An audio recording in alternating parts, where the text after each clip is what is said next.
Great, lesson 9 today. We've come a very, very long way. We have. And we've been spending a lot of time on the drums. Snare drum, bass drum. I was going to say, this being the drumming module, yes. Yeah, yes. Okay, so we've been doing all the hitty things on the drums side, bass drum, snare drum, and all the toms. We have played the hi-hat cymbals as part of our groove playing, but now what we're going to do is introduce the crash cymbal. Oh, okay, I see what you mean, yes. Okay, so we're going to introduce the cymbals for the first time in the course, and as we said in our introductory lesson, I've got 2 crash cymbals here. One on either side of the kit, and sort of the way we move and develop our fluency on either side of the kit will be explained through the lesson. So specifically, first learning outcome is we're going to introduce the crash cymbal. Then we're going to look at introducing the crash cymbal in our groove playing. Right. And also introduce the crash cymbal when used as part of a fill. Okay, so let's get straight onto it. I think we'll take the opportunity of looking at just a couple of technical areas. I don't like to get too engrossed in the technical side of it, but I want to have a look at how you hit the crash cymbal. I'm going to use this one on my left-hand side here. Now, most of the time for a right-handed drummer, you're going to be playing crash cymbals with the hand that you're playing your ride patterns on. And just to repeat, the ride patterns are the quarter note, eighth notes and 16th note ostinatos is a new word for you. Ostinato. Yeah, repetitive patterns. So those repetitive patterns are those repetitive patterns always on the hi-hat? Can be on the ride cymbal as well. Right. But we get onto that a little bit later. I mean, it's completely transferable from the hi-hat to the ride cymbal. But so the patterns that you ordinarily play here, we use that hand to come out of the groove and to play the crash cymbal. So we're going to focus on the right hand playing the crash cymbal for the moment, or the lead hand in my particular case. Yep. So what I would just want to talk about is how you hit a crash cymbal, and there are so many ways. Well, perhaps we could just explore the sounds and discuss briefly, some of the techniques and the results you get. Okay. So I'm just going to play this cymbal in a number of different ways and talk about how I'm striking it. It's generally accepted that you would crash a cymbal by playing on top here. Now, as we've discussed earlier, we've got the bead of the stick at the very, very tip, and then we've got the shoulder of the stick. Now, if you play with the bead, for instance, you get quite a gentle, but quite a piercing, definite sound. Okay, so lots of attack in that in that sound, but not all that crashy. No. So if you want to get a real crash sound, you generally would use the shoulder of the stick. And probably you can see that this, with the combination of the stick and the natural bend of the cymbal, that there's a kind of optimum place to catch the cymbal here. So around there gets a very broad sound. Right, so that's crashing down. I mean, the stick is sort of flat as it can be to the cymbal, which has got the slight curve in it. Yeah, pretty flat there. So,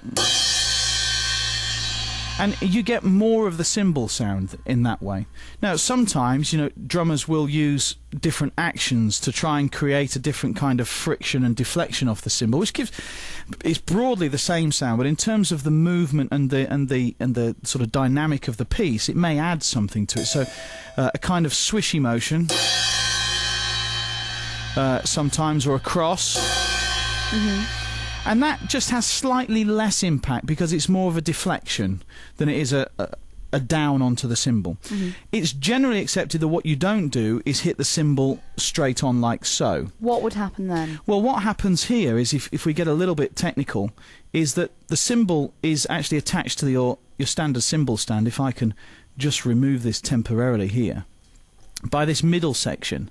So it fits on. Now, if you hit it here, what's going to happen is that the ring in the middle, which allows the cymbal to be placed on the cymbal stand, is going to be quite forcibly pushed against there. Yeah. Now, that's going to create splitting and cracking. So basically, it's just not terribly good for your cymbal. Cymbals normally these days are made extremely well, and you should get very few cracks. But if you are going to, it's almost an abuse of the cymbal, let's say, in that sense. If you're going to hit it like that, you're going to increase the chances that you'll get some damage on the cymbal there, and you may even split the cymbal here with excessive use. Really? By hitting flat onto this edge here, yes. How often do you have to replace cymbals? Well, when I was doing a show in the West End, I replaced a splash cymbal, which is a small cymbal, about 6 times in 6 months. But that's just because we did a lot of shows and there was a lot of playing and it was quite loud. That's, you know, unusual. That was a lot of use. Right. But in general terms, I mean, I've had these from Zildjian for a good couple of years and there's nothing wrong with these. Okay, so what makes the difference, you know, between the two cymbals that you've got there on the kit? Well, thickness will have an effect on the sound of the cymbal and make it heavier, right. A deeper sound. What I've got here is 2 relatively thin cymbals because of the circumstances in a TV studio bouncing around the sound. So I've got a 15-inch crash cymbal here and a 14-inch. You'll just hear the slight difference in tone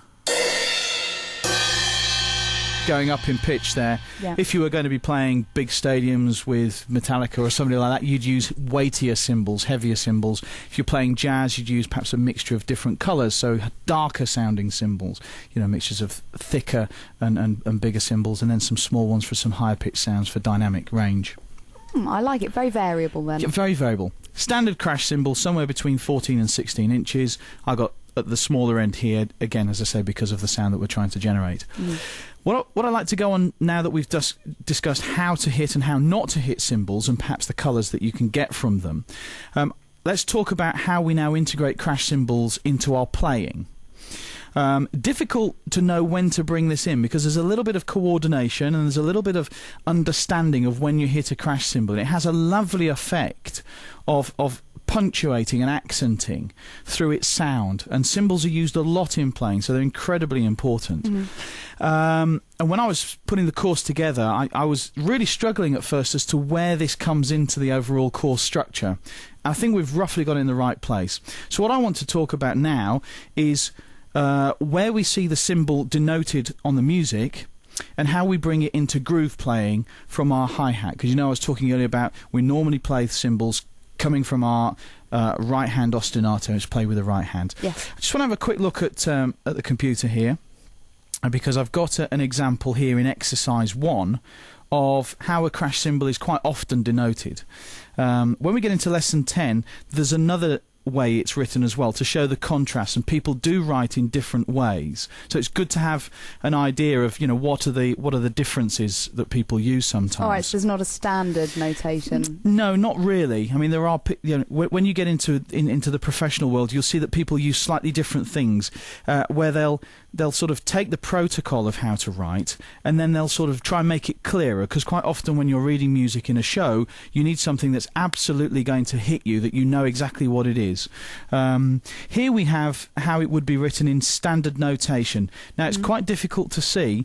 You've got your hi-hat here where you can see the cross quite clearly on top of the bar, on top of the stave. Literally just sitting on the top of the top line. That's right, so it's sitting on the top line. Now we're familiar with that. Now if we look at the first note though, you can see now that it's actually just a little bit higher, and there's a cross through it, turning it into what looks more like a star than just a cross. Now that's because it's on the next line up. It's on the next line up, and that's where cymbals are normally written. Quite often what would happen, if it was a ride cymbal, the copyist would write RC, ride cymbal, or top cymbal. There's lots of variations of that. Okay. But crash cymbal normally just on the line above. Okay, so what I'd like to do is just have a look at this first exercise, and then demonstrate how it's played, some of the movement, and then how we should get it into our playing. Okay, so what we're going to do here is, you can see we're playing the crash on the first beat of the bar. Yes. Then we're going down to our hi-hat. On 8th note. On 8th note. So it's part of an 8th note ride line.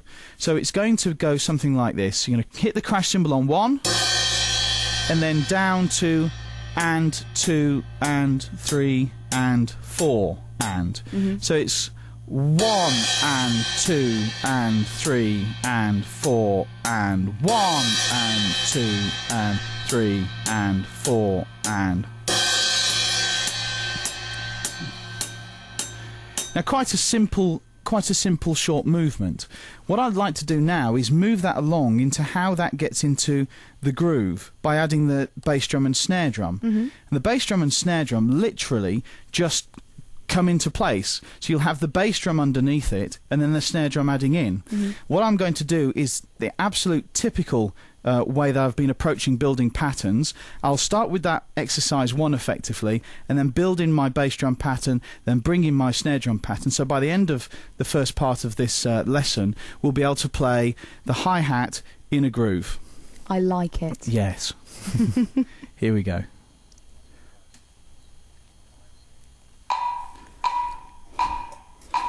One and 2 and 3 and 4 and 1 and 2 and 3 and 4 and 1 and 2 and 3 and 4 and 1 and 2. Bass drum in. 1 and 2 and 3 and 4 and 1 and 2 and 3 and 4 and 1 and 2 and 3, 4 and. Then the snare drum on 2 and 4. 1 and 2 and 3 and 4 and 1 and 2 and 3 and 4 and 1 and 2 and 3 and 4 and 2 and 3 and 4 and.